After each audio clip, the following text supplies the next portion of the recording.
Mark Tester. Well, I just been working today. You don't have to lie. Well, that's probably true. Yeah. Good day's work will probably kill me right now. So. Hello, Miss Kohler.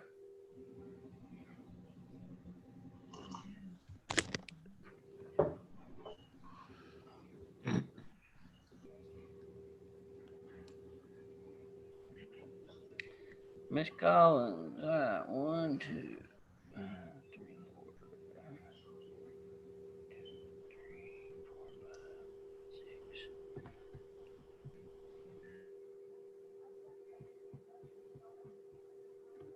Huh. I wish I'd thought about that before I pulled them out. What?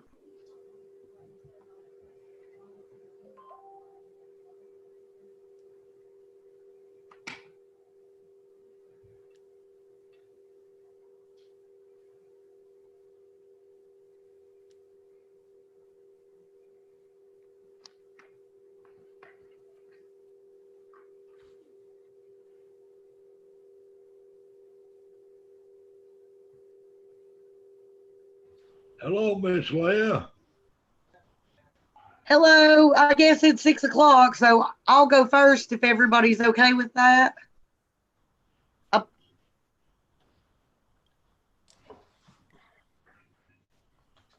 Yeah, I'm fine, Layla. Okay, I believe, did everybody receive their agenda and the copy of last month's minutes? Yes. Yes. Yeah. Yes. Let me call my agenda.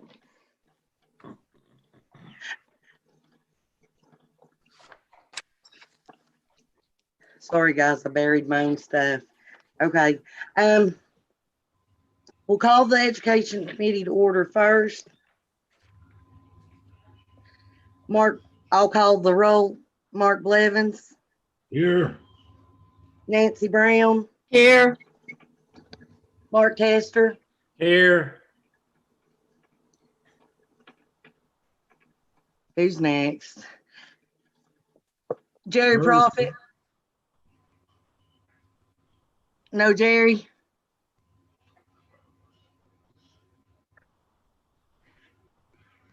Layla Ward present. Gary Bailey, Here. Sonja Keller, Present. Kelly Collins. Here. Okay, the next item on the agenda is approval of the agenda. Does anyone have any additions they'd like to make to tonight's agenda? Motion to approve the agenda. Is there a second? I have a motion by Mark Blevins. Is there a second?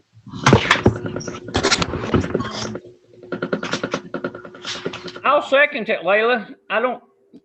It seems like some kind of a jackhammer running in the background or something, though. I don't know where that's coming from, but I hear it too. I don't know. It keeps saying my bandwidth is low. I guess I'm having connection problems. Can you hear me okay? Yes, now we can. Okay. I was gonna say I might have to turn the camera off because y'all are getting a little blurry at times too. All in favor of approving the agenda? Aye. Any opposed? Seeing none. Did anyone have the opportunity to look over the November minutes? Yes, ma'am. Motion to approve. Thank you. I have a motion by Ms. Keller. Is there a second? Second.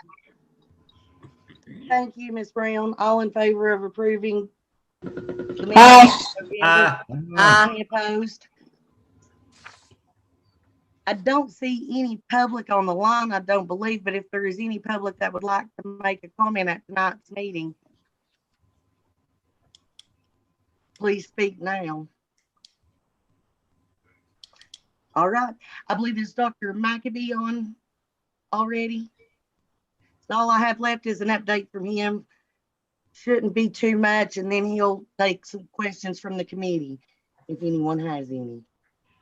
So thank y'all for inviting me into the meeting tonight. I hate that I got my wires crossed last time and and got my financial meeting and the education committee meeting day, the same day mixed up. So that's my fault.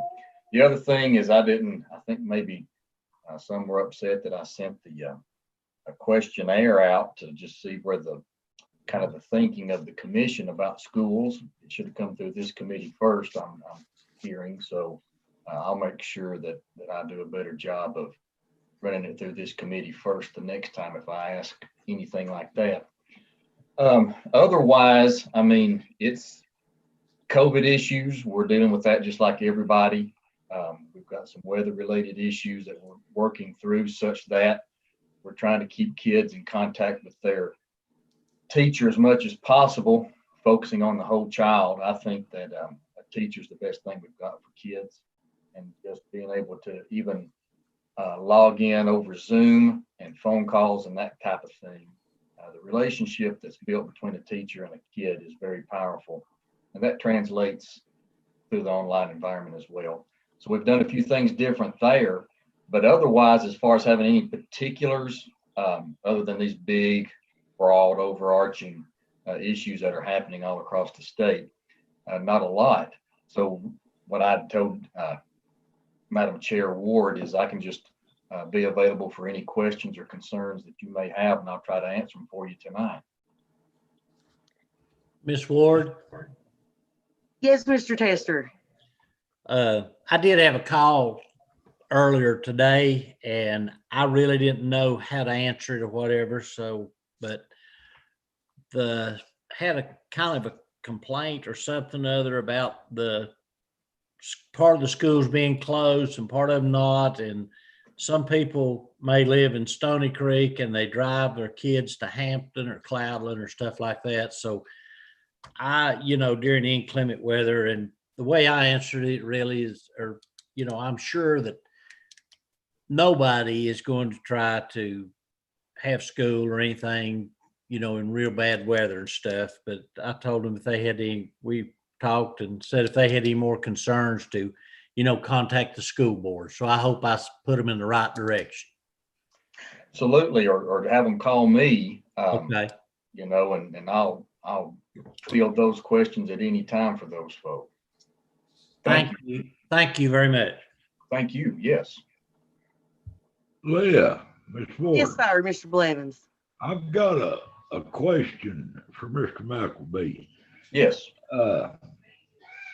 I've had several phone calls concerning the 9 weeks test that they're doing at school, and for the juniors and different ones, and people that's not been sending their kids to school because of the Corona-19. They've been doing the paperwork or what have you.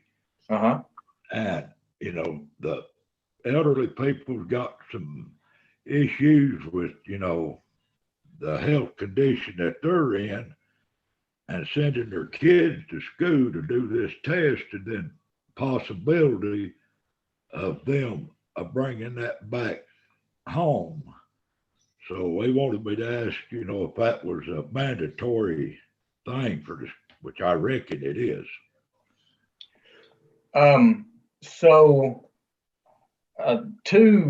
I think two things are getting crossed there. The State Department and Governor Lee is still trying to say they can't force people to come in. They're just trying to force school districts to have kids come in and do these EOC tests, the end of course tests in high school. And the superintendents, we've gotten together, the 17 in this area. We met with the commissioner and we're like, listen, these people are concerned about their own health.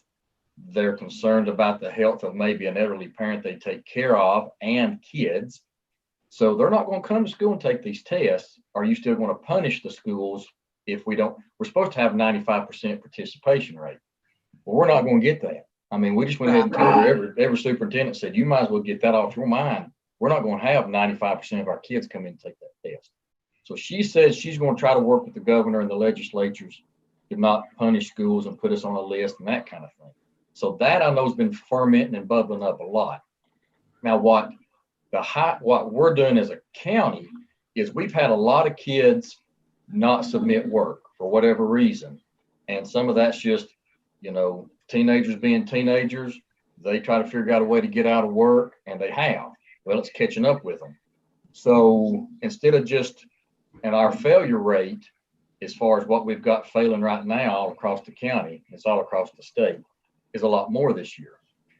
So instead of just failing them and saying, tough luck, you failed for the semester, we had conversations with principals and teachers and come up with the thought that if these kids come up and all of a sudden mama and papa figure out they had the wool pulled over their eyes, or mom and dad, and it's like, hey, is there anything you can do to help my kid still pass? We've said if we give a 9 weeks test at the end, and I think most schools agreed next week to do that, if they know the content in their mind, if they'll put forth the effort and show us they know algebra or English or biology or whatever, that's what we're after. We're after kids becoming more knowledgeable. So if they've got the information and the teacher takes and makes the test because they know what they've taught, they make it for all year, it's a comprehensive exam. If that student can pass that test, they can get credit, even though they may have a bunch of zeros because they got lazy and didn't turn anything in. We want to give them that one more shot because it has been this crazy COVID year, and we're trying to help kids any way we can. So that's the 9 weeks test. And we didn't send out any information, but I'll check Mr. Blevins or Commissioner Blevins to make sure no one said it is required to come in. That was definitely not the spirit of our meeting when I met with principals. But I'll verify that tomorrow that they did not tell kids they had to come in, because that's definitely not. Well, now one more question. Yes, I got an email personally saying that it was required. Okay. We can require it, but are they going to give you the option of doing it online? No. Okay. And another question, is this going to be for all the high school grades 9th through 12th, or just the juniors? No, this was a high school discussion. So it was not supposed to be meant for just juniors.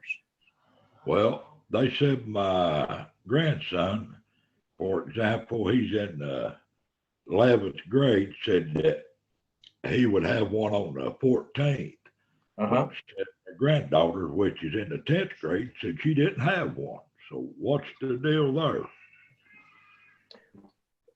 Well, I mean, each school knows if they've got issues with kids failing. So there may be a class, if I've got a class at Happy Valley or Unaka and all my kids are pretty much passing, I don't necessarily have to give that secondary option to help kids pass. They're already passing. So they may not need to do that. But if I'm a teacher and a lot of my kids have failed the course and I want to give them one more shot to get credit, and they pass my 9 weeks exam, they can still get credit.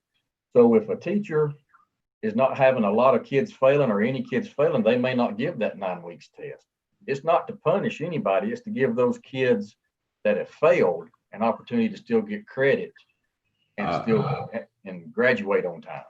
Well, I understand that, but my grandson, he's an A and B student this 9 weeks. Uh-huh. And so I would just, I'm concerned, and other people is, and I was just concerned asking the question. If that's the case, he shouldn't have to take the test, but he's going to go take the test, I'm sure. Right. But I just wanted to have some answers to give to other people that would call and ask questions. Yeah, and if they've got any questions, call me. I'll have time to get with Betsy first thing in the morning and clear up anything that, if we're saying we're going to make a kid come on campus when they've been at home the whole time, that doesn't smell right to me. So I need to check on that in the morning. Okay, now I've got the email. I saved the email. I've got it on my phone. Oh, I don't doubt you at all. I'm just saying I need to fix it. Oh yeah, I know you're doing to me, Mr. Barkleby, you're doing a good job. I want to credit you and give you the credit.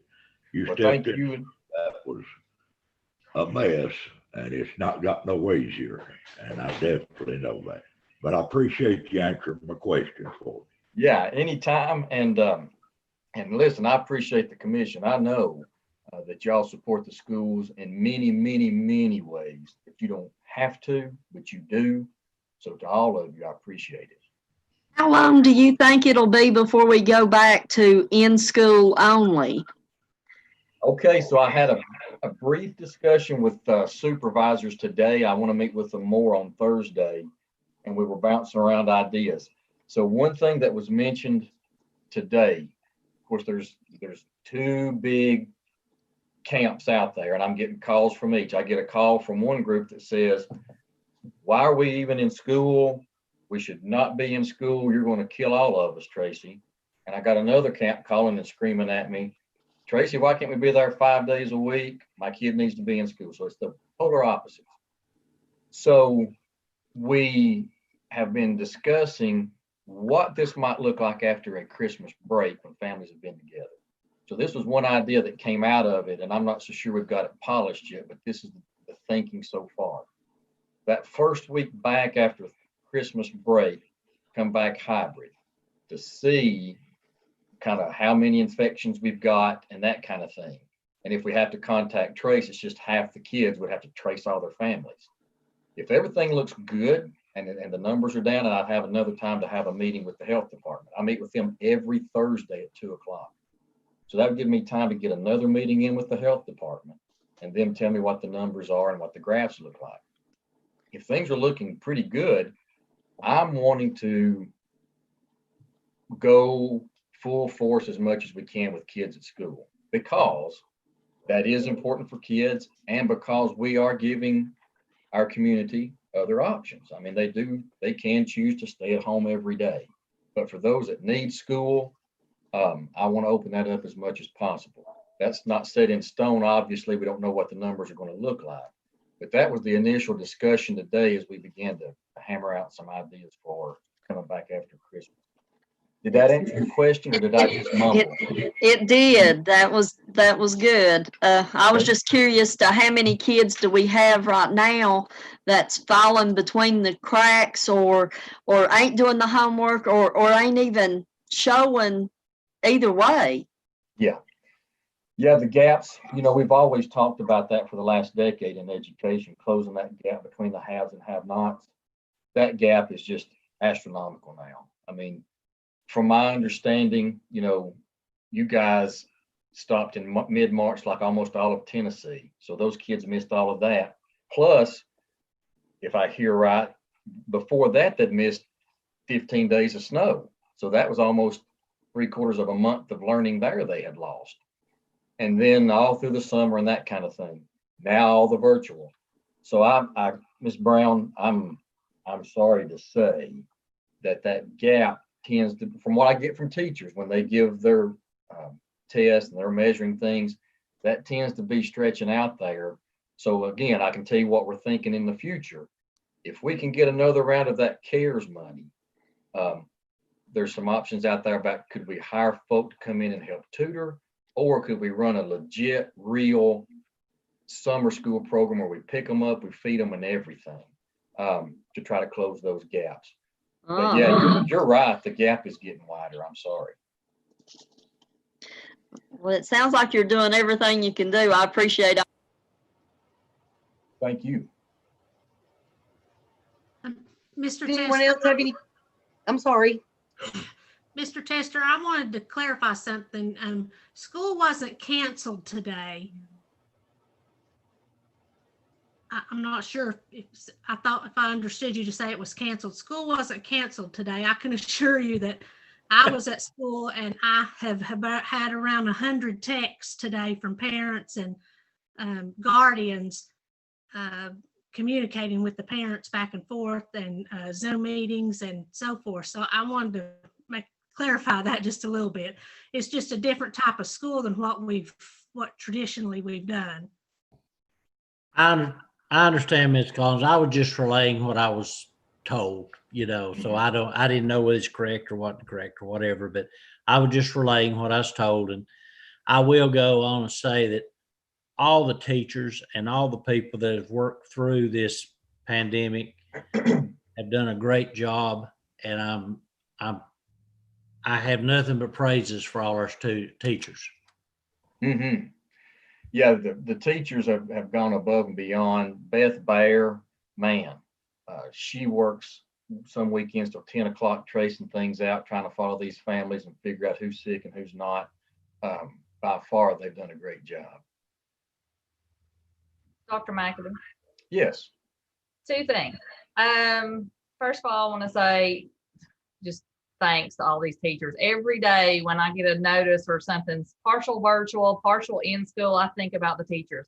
How in the world are they juggling going to school in some schools, virtual in others, partial cancellations? I mean, I just send out a praise to all of them. I mean, all the staff. I just couldn't imagine, and I just want to say thank you to all of them. And Kelly's one of them on here. I applaud them for what they're doing, and I know kids are slipping through the cracks, but it's just the best that can be done in this time.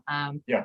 Second thing, I did attend a ball game at Hampton, and things were very good there as far as the tickets per athlete, the social distancing in the gym. Everything looked great. Parents and groups were abiding by the rules in the marked off seats.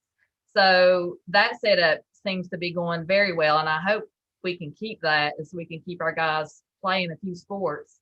And then I just want to ask, could we get popcorn at the concession stand? I didn't even know there's a popcorn issue, to be quite honest. I was at the Hampton. I just want the popcorn. Everything else was great. I went to a ball game in Sullivan County and watched Hampton play in some tournaments, and they did have the social distancing and the mask, but they did have a concession stand that had the popcorn and a few other items. And I know that still helps, but it's kind of different to be at the ball game and there's no smell of popcorn. There's nobody. Yeah. Popcorn.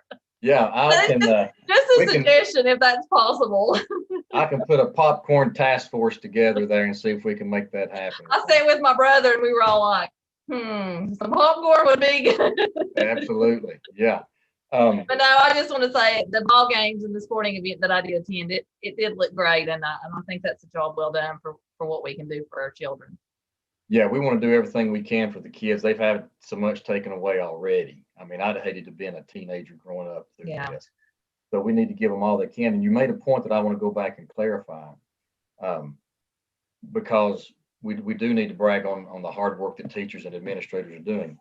When I say that gap's getting wider between the have and have-nots, that's not a reflection of teacher effort or teacher skill or teacher best practice. What I mean by that is we're just out of the school building so often. Kids, I don't know how my kindergarten and first grade teachers are doing as marvelous a job as they are teaching little kids how to read and write over a computer. I mean, that's amazing work to me. But the fact is, I'm bragging on my teachers. Those kids have to have a teacher. They need that to learn. So when we've been out so much, that's just created that gap. But our teachers are working tirelessly to close it, but it's just a hard battle to fight if you can't get them there. Thank you, Dr. McAbee. Does anyone else have any other questions? Seeing no one else, thank you so much for your time tonight, sir. Thank you, and always reach out to me if y'all have questions or concerns, and if you need me to work on something for you, I will. Otherwise, have a good night. Thank you. Thank you. You too. Apologies.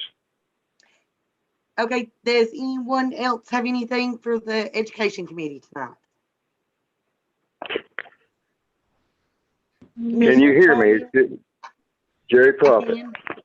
There you are, Jerry. I didn't know you made it. I'm sorry. I'll change it. Okay, thank you. Thank you.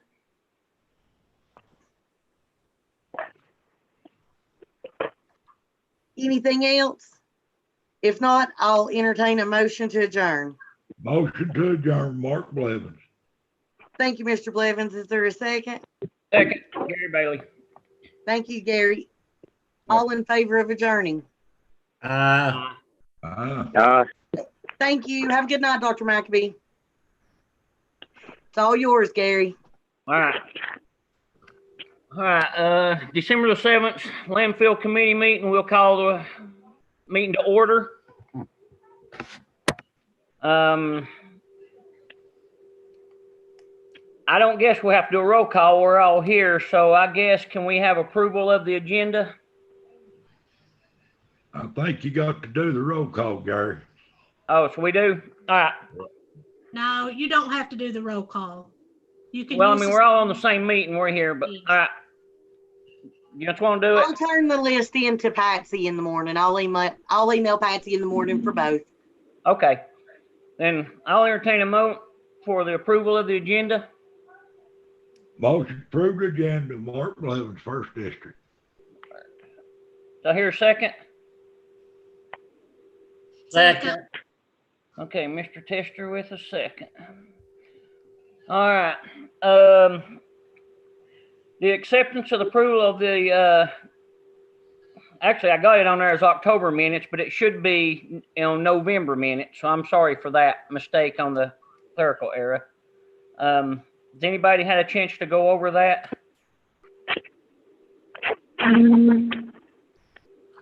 I'd like to change that to make sure that it's noted that this is November's meeting.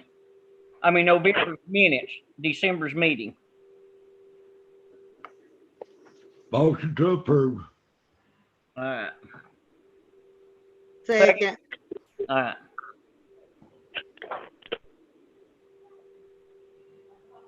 Any public comments?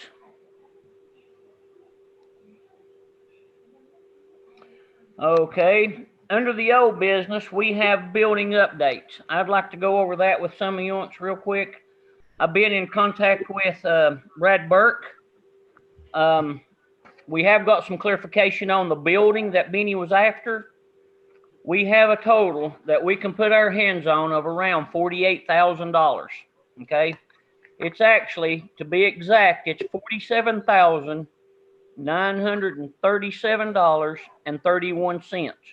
And I will see that this gets sent out to everybody tomorrow from Mr. Burke. That is the amount that we can put toward a building. All right. Now, I have talked to Mr. Burke, and they're getting ready to bid this building to the specs that Benny wants. Okay. So I'd like to get that going, and you ought to be aware of what we've got going with that, so we can get him a building and get this cardboard in. Anybody got any comments on that or anything? Ms. Culler, Mr. Tester, anybody got anything on? Okay. The second thing is the landfill rates.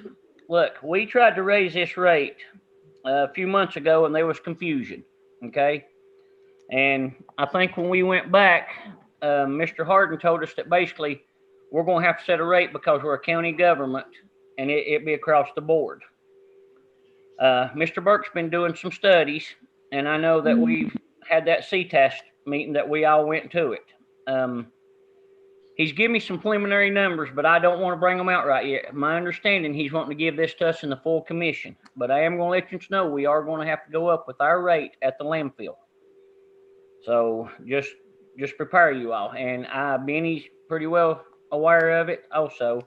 After we're looking at this, this is considering what the internet is, the phone, the wire and tire, gas, diesel fuel, everything. Because, guys, plain and simple, he's done a good job down there. But he's inherited some old stuff. Well, old stuff breaks down and it costs more money to keep it running. So we bought a dozer. We bought him a building. He's got internet. We're getting him the baler. But to make this go, you've got to have stuff to work with. And the thing about it is, we ain't bringing in enough to cover that part. But now he's doing good on the recycling, but the landfill itself, it's just not there. It's costing us more to get rid of it. So I will be bringing that to you all shortly about the new rates. So has anybody got anything on that?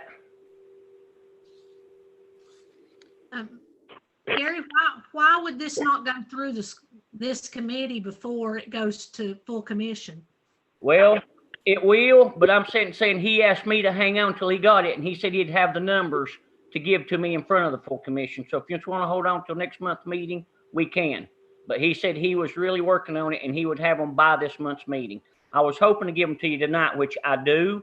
I've got them, but he said it could be as much as $1 or $2 off. So I'm afraid if I bring it out, some people are going to go through the roof plain and simple. But I mean, if you just want to know it, I guess I can. But this is not final. This is not his final numbers, but he's real close. He sees within $1 or $2. So I can just tell you right now, if that's the way you want to do it. Basically, we have 42.50 at the landfill. He's saying we need to be at least around $52 to $53 to make it with today's rates and every surrounding company around us. That's a $10 increase. So we're going to have to decide a little bit about the people that's under contracts and stuff like that. Me, I'm for people that's under a contract, giving them a break if they want to agree on for so many years. But plain and simple, we cannot stay open with the rates that we've got. It's costing us more to get rid of it than what we're bringing in. Mr. Bailey. Yes, sir. I'm in agreement with you. We can't keep running the landfill at the rate that we're going. I don't think we need to, if it's costing us $50 to $53 a ton to get rid of it, we got to look back at $42.50 a ton. That's costing the taxpayers a lot of money. I agree with you, sir. We may not want to raise the rates, but like the city's under a contract. If the city's under a contract, we have to stay with that contract. Yes, sir. With the ones that ain't under the contract, we just got to do what we have to do. Well, for the citizens and the taxpayers of Carter County. I will agree with you.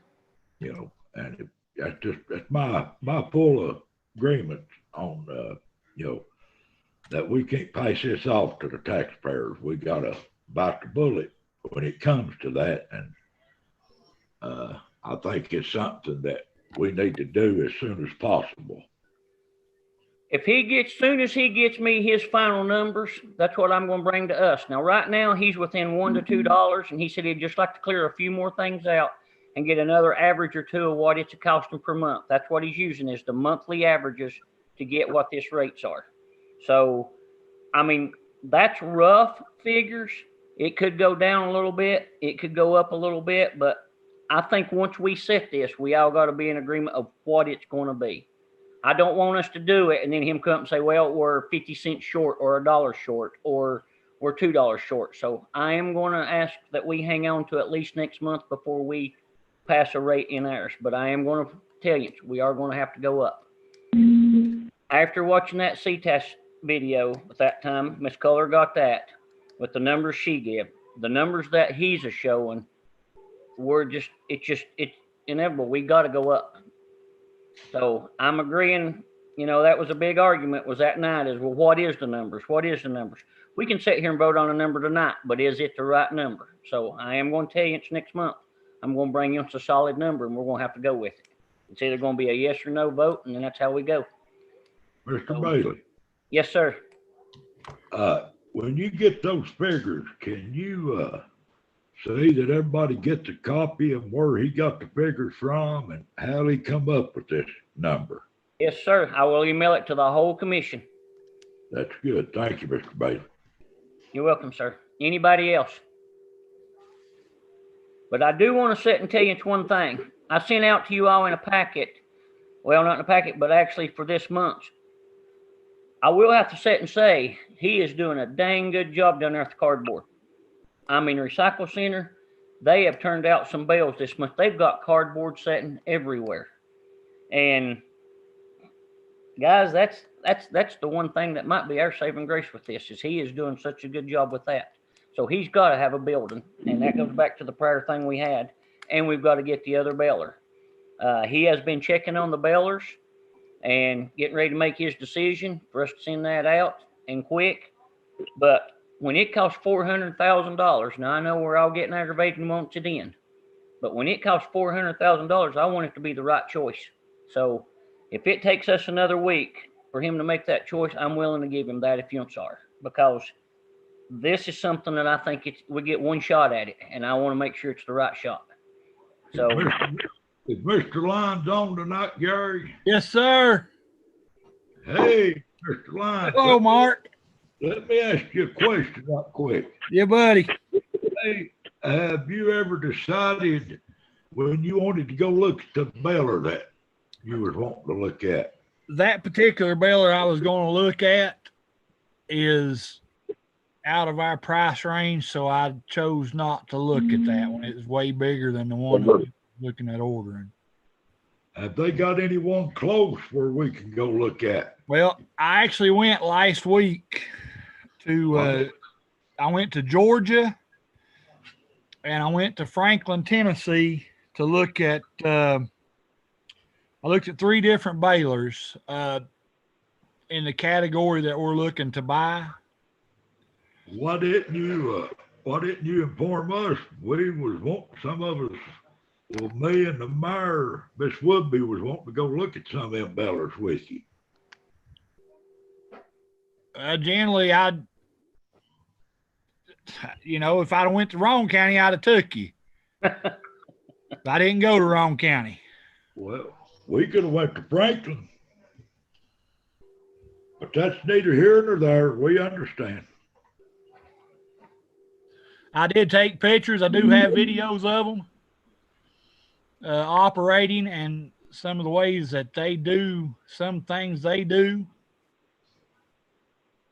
that I did video while I was down there. So, well, bring back some different ideas to what we do here. I ain't gonna beat a dead horse to death, but we asked you, or I did plainly, that if you went to look at a baler, I would have went to Franklin. Mr. Tester, Mr. Blevins, let me stop you right there. You asked me to go to Roane County, and I've not went to Roane County. Okay, fair enough. All right, let's get back. Is there any other discussions on the rates or anything? Hold on there, Mr. Bailey. Yes, sir. Mr. Tester, did I not tell you I was going to take Mr. Blevins with me to Roane County? Yes, sir, you did. I did. That's exactly in one right. of our discussions. Yes, you did. And I've not been there yet. Mr. Bailey? Yes, sir. I was looking at the material summary report on the solid waste for this month. Yes, sir. And now this is not etched in stone numbers, but I ran the tonnage and multiplied the tonnage by the $52 or whatever. And of course, this other's at the other rate. And this is rough. This is not actual. But just to give everybody an idea of if we raise the rate to anywhere close to what you discussed, instead of $85,727 a month, that's going to be $112,320 a month, which means your monthly income should go up about $26,593, which sums up to about $319,116 a year. So roughly, that's what you are probably losing at this point. But that's close. That's close to how much they're at to furnish out. Okay. I just want to make sure, but that's just, I just sat here and did that, but that's actually what we're going in the hole, really. So that's all I have. Thank y'all. Okay. Thank you, Mr. Tester. All right. Is there any old business? All right. Any new business? Okay. Then how about the director's report? Mr. Bailey, I really don't have anything other than the fact that I've went and looked at 3 balers and cardboard's coming in faster than we can maintain it. So we're piling it up as high as we can pile it up until we can get this baler in. Mr. Lyons, I'll have to sit and say, I've been down there and looked at it, and I will have to sit and say, you're doing all you can do. I will have to give you credit for that. As far as that part and the cardboard, you are exceeding any expectation, sir. Mr. Lyons. Yes, sir. Have we got any idea when we're going to try to get the baler in? Well, that was the reason for me going to look at these 3 different ones, because they're from 3 different companies.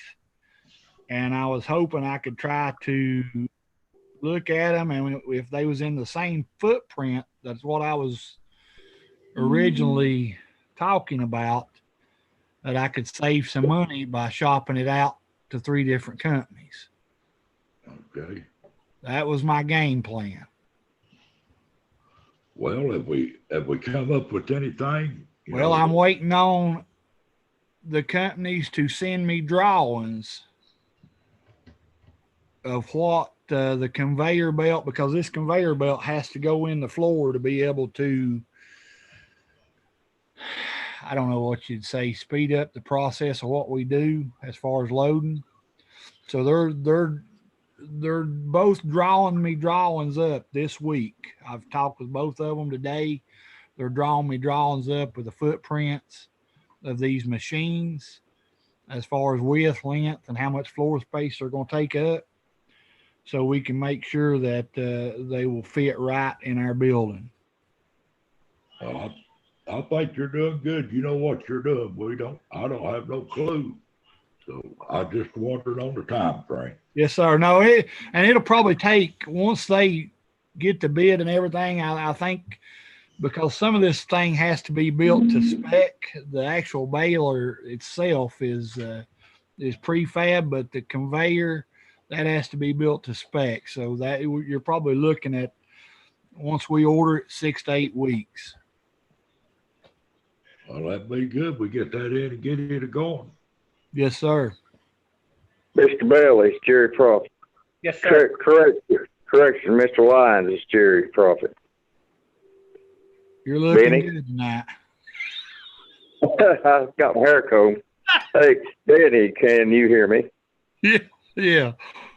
Okay, and regarding the 3 balers that you have been inquiring about, have you got any information on either of these, and do you have any preference as to which one you might lean towards us purchasing? I do have, they did give me some literature on them. And to be honest with you, I've had 2 out today with COVID, so I've not really had a chance to sit down and put these side by side to look at pumps, the flow through, and the specs to compare them side by side, Mr. Prophet. No.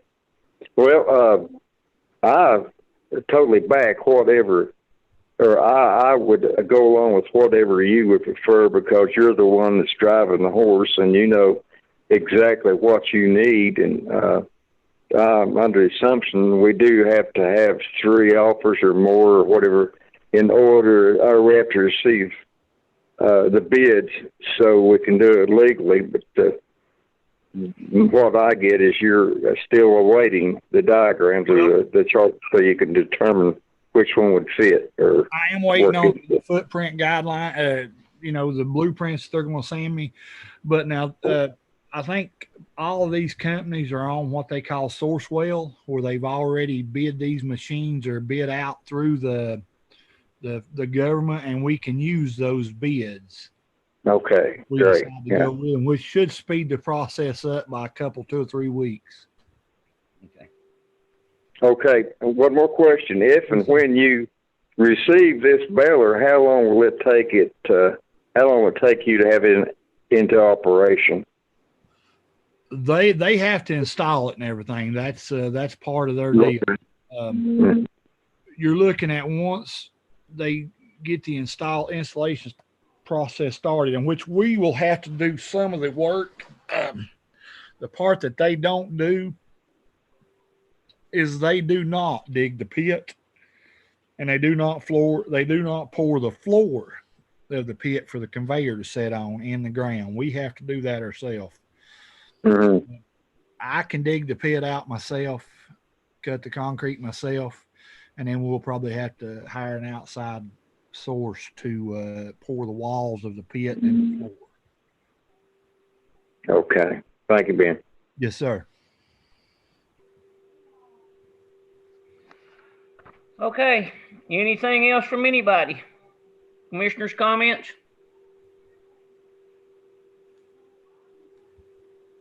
Okay. Motion to adjourn. Motion to adjourn. Second it. Thank y'all. Thank you.